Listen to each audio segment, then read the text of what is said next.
is this. This is the first time we've seen the word, nuclear and, nuclear alerts. This is a very, very precarious time. Mel Gibson, thanks for joining Jesse Watters Primetime at Fox. Hey, Jesse, how are you? I'm great. Have you had any time to watch Fox recently, or have you been a little busy? I've been busy. I don't turn on the TV that much, to tell you the truth. I kind of know what's going on, but sometimes it's a little heavy.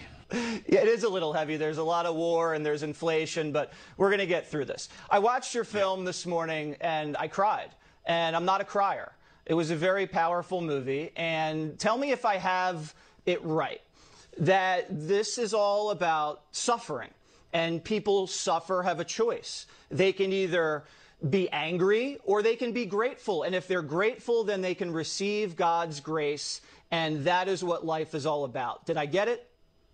I think that's one of the main themes. There's other themes, of course, but that's pretty good. Yep, okay, I'll go I feel like I passed the test here. Tell me about suffering, because that seems to be something that everybody goes through. You, me, the American people. How do we process that? Everybody's got a boulder, man, and everybody's got, they got a drag or something around, and of course, something's going to come by and knock you down at some point in your life, now, later, and how do you stand up from that, And how do you not only stand up, but find the purpose in that? There's a purpose for all of this. And so it's looking for that purpose. And I think, if we're too self-involved, I think if your head's too big, put it that way, it's an easier target to get hit.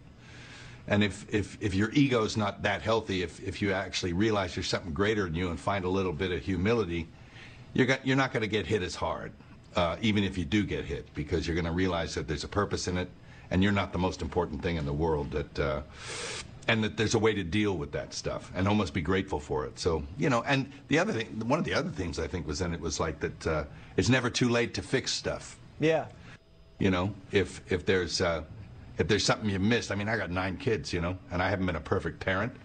But it's, I have realized on a few occasions that you can kind of go back and fix stuff if you missed it the first time around, It is never too late to turn things around, and that's what the film was about. This guy found himself and turned himself around, and one of the ways he did that was also by finding love, not just finding God, but through actual love. Do you feel that when you do find that true love, it is almost the same as finding God in the way that you submit and just open yourself up completely to that person? Well, of course. I mean, a real healthy faith comes from complete abandonment of self, which is very difficult for most of us. And, some of us hang on like, I don't know if I've ever achieved that complete abandonment, maybe a few times in my life. But, Mr. Ego's always waiting there. I call him Bjorn, I just got to, he's face down in a pit in the backyard, and I always got to shovel a spoonful of dirt on him now and then just to keep him down there, or he'll get up and start wreaking havoc again. But, and then I'll be Bjorn again, But yeah. I'm picturing you in the backyard with a shovel, just smashing the bejesus out of Bjorn. Do you think the American people are very caught up in ego, the way that most people throughout the world aren't? We're fixated on ourselves and just not really looking out for the rest of the country. We're all just wrapped up in what's going on in our own lives. Do you feel that way? Well, I think that's endemic to the entire world. It's like it's not just us, but it's a human failing. And I don't think we've cornered the market on ego, but hey, it certainly is a problem. I think the sooner you realize there's something bigger than all of us, the easier it's going to be in your life. And as I say, hard jump to make for a lot of us, even me, and I kind of understand the process.